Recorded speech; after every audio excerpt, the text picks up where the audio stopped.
और इस बीच समाजवादी पार्टी प्रमुख अखिलेश यादव ने योगी आदित्यनाथ पर निशाना साधा और कहा कि बीजेपी ने उन्हें अपने घर भेज दिया है और अब उन्हें लगता है कि महाराज यानी उत्तर प्रदेश के मुख्यमंत्री योगी आदित्यनाथ को गोरखपुर में ही रहना पड़ेगा। कहते थे कि मथुरा से लड़ेंगे, कभी कहते थे अयोध्या से लड़ेंगे, कभी कहते थे प्रयागराज से लड़ेंगे, कभी कहते थे देवबंद से लड़ेंगे। मुझे खुशी है इस बात की कि भारतीय जनता पार्टी ने पहले ही उन्हें अपने घर भेज दिया। हालांकि वो कल से गोरखपुर में हैं, टिकट पहले बुक कराई थी उन्होंने 11 तारीख की। अब मुझे लगता है कि गोरखपुर में ही उन्हें रहना पड़ेगा। अब गोरखपुर से वापस आने की उन्हें जरूरत नहीं है। उनको बहुत बहुत बधाई। अटकलें ये मीडिया वाली लगा रहे थे। योगी जी ने तो कहा था कि जहां पार्टी तय करेगी हम वहां से चुनाव लड़ेंगे, और आज पार्टी की सूची जारी हुई है, वो गोरखपुर से चुनाव लड़ेंगे। और ये लोग अगर जातीयता की बात, सांप्रदायिकता की बात करते तो अब वो चलने वाला नहीं है। न 2014 में चला, न 2017 में चला, न 2019 में चला, न 2022 में चलेगा। इस बार फिर भारतीय जनता पार्टी और प्रचंड बहुमत से बनाएगी सरकार।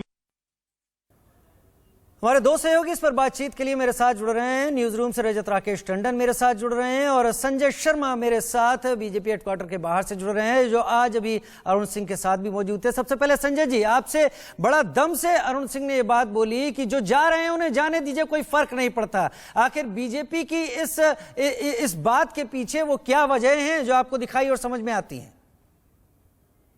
देखिए, बीजेपी में कहीं ना कहीं बेचैनी जरूर दिखाई दे रही। जिस तरीके से एक के बाद एक बड़े मंत्रियों ने पार्टी को छोड़ करके अलविदा किया है, समाजवादी पार्टी को ज्वाइन किया है। कई सारे बीजेपी के विधायक भी बीजेपी छोड़ करके समाजवादी पार्टी का दामन थामे बैठे हैं।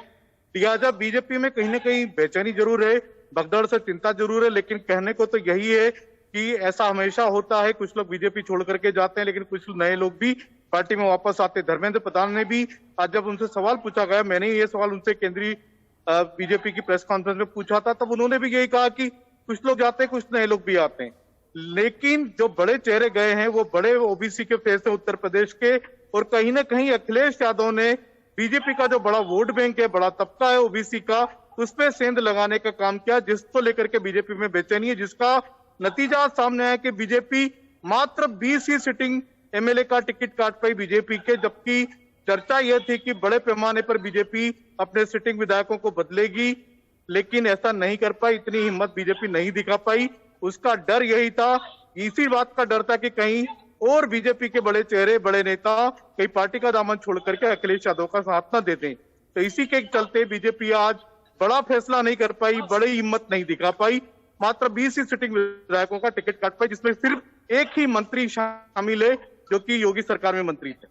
ठीक है, रजत राकेश टंडन भी मेरे साथ ज्यादा जानकारी के साथ इस वक्त जुड़े हुए हैं। रजत, बीजेपी ने अपने, जैसा संजय का कहना है, हम भी सुन रहे थे 40 से 45 के करीब टिकट काटे जा सकते हैं विधायकों के, जो कि अब तक सिटिंग थे उनके, लेकिन 20 का ही अभी पता चला है। हालांकि अभी और फेज की बात सामने है। क्या बीजेपी वाकई उत्तर प्रदेश की इस निर्णायक लड़ाई में दबाव महसूस कर रही है इस बार के चुनाव में? देखिए राजीव, अगर ब्रॉडर पर्सपेक्टिव में इसको समझिए तो जो चेहरे थे, केशव प्रसाद मौर्य थे वहां पर, उन्होंने पार्टी छोड़ी, ज्वाइन किया, तो एक जो नैरेटिव बनाने की कोशिश करी विपक्ष ने, वो यही विपक्ष ने नैरेटिव बनाने की कोशिश करी कि बैकवर्ड्स के खिलाफ ये सरकार काम कर रही है। ये एक नैरेटिव बनाने की कोशिश करी। पहला, 3 विधायक और 3 मंत्री और 11 विधायक अगर बीजेपी ज्वाइन करते हैं तो इससे एक हवा क्रिएट होती है जो कि बीजेपी के खिलाफ होती है। बीजेपी उस हवा को रोकना चाहती है, इसीलिए आज की प्रेस कॉन्फ्रेंस में यह भी कहा गया कि शाम होते होते लखनऊ से एक बड़ी खबर आएगी। तीसरा, राम मंदिर इशू जरूर था, लेकिन उसके बाद भी जो पौराणिक, आप कह सकते हैं हिस्टोरिकल प्लेस थी, जहां से योगी आदित्यनाथ 4 बार 5 बार सांसद रहते हैं, उसके बाद एमएलसी होते हैं, मुख्यमंत्री बनते हैं, उस गोरखपुर को नहीं छोड़ रही है बीजेपी। गोरखपुर से ही टिकट दिया है मुख्यमंत्री योगी आदित्यनाथ को। यानी ईस्टर्न में दिक्कत दिखी है बीजेपी को कि हां, राजभर और जो छोटे छोटे दल जो हैं जिन्होंने गठबंधन किया है अखिलेश यादव के साथ, तो वो ईस्टर्न यूपी में जो बैलेंस था वो कहीं ना कहीं डगमगाया है। इसलिए ईस्टर्न यूपी में अपने सबसे बड़े चेहरे योगी आदित्यनाथ को उतारा है।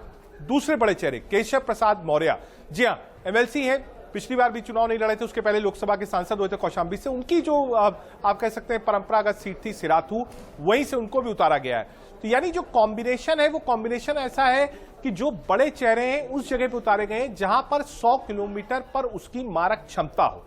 और वेस्टर्न यूपी की बात करिए तो वेस्टर्न यूपी में जहां एक तरफ जयंत और अखिलेश यादव साथ में है, वेस्टर्न यूपी में ही किसान आंदोलन हुआ था, तो जो बड़े चेहरे हैं उस पर विश्वास अपना जताया है बीजेपी ने। बड़े चेहरों को दरकिनार नहीं किया गया है, यानी जो रिकॉग्नाइज्ड चेहरे थे 5 साल के, उन्हीं को बीजेपी ने पोर्ट्रे किया है। रजत आपको क्या लगता है, प्रधानमंत्री नरेंद्र मोदी बनारस से हैं, बनारस का प्रतिनिधित्व करते हैं लोकसभा में, और गोरखपुर से अगर उतारा जाता है योगी आदित्यनाथ को, तो बहुत सोच समझ कर क्या बीजेपी ने एक कदम चला है कि इससे पूरा पूर्वांचल कवर किया जा सकेगा प्रधानमंत्री मोदी के नाम पर और योगी के नाम पर?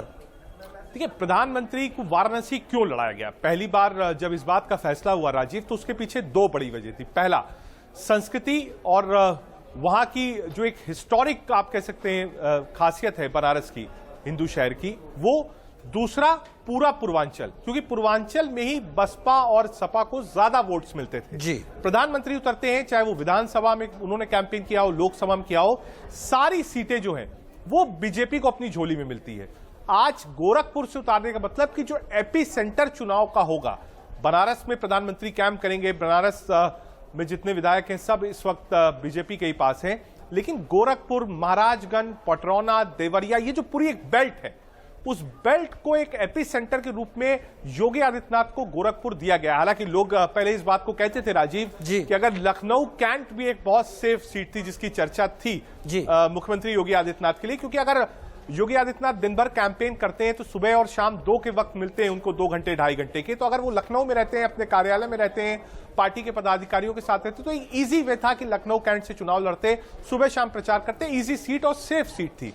गोरखपुर भी सेफ और इजी सीट है योगी आदित्यनाथ के लिए, इसमें कोई हर्ज नहीं होगा कहना। लेकिन योगी आदित्यनाथ अगर गोरखपुर में रहते हैं, जितनी सेंट्रल इलेक्शन कमिटीज है, जितनी बीजेपी के पदाधिकारी है जो चुनाव मैनेज कर रहे हैं, वो लखनऊ में रहते हैं। तो ऐसे में 2 एपी सेंटर इस चुनाव के होंगे। एक तो लखनऊ होगा ही होगा, क्योंकि वो पार्टी कार्यालय आपका वही है, राजधानी वही है, लेकिन अब एक एपी सेंटर इस चुनाव का बीजेपी के लिए गोरखपुर भी होगा, और उसके जरिए समाजवादी पार्टी की काट सामने रखने की कोशिश होगी, बसपा की भी, और उसका असर कितना उस पूरे हिस्से में बीजेपी को मिलता है भी देखना होगा। बहुत शुक्रिया आप दोनों का हमारे साथ जुड़ने के लिए। तमाम जानकारी के साथ उत्तर प्रदेश में बीजेपी पहले 2 फेज के लिए 107 उम्मीदवारों के साथ अपने पत्ते खोल चुकी है। एक छोटा सा ब्रेक ले रहे हैं, जल्द हाजिर होते हैं।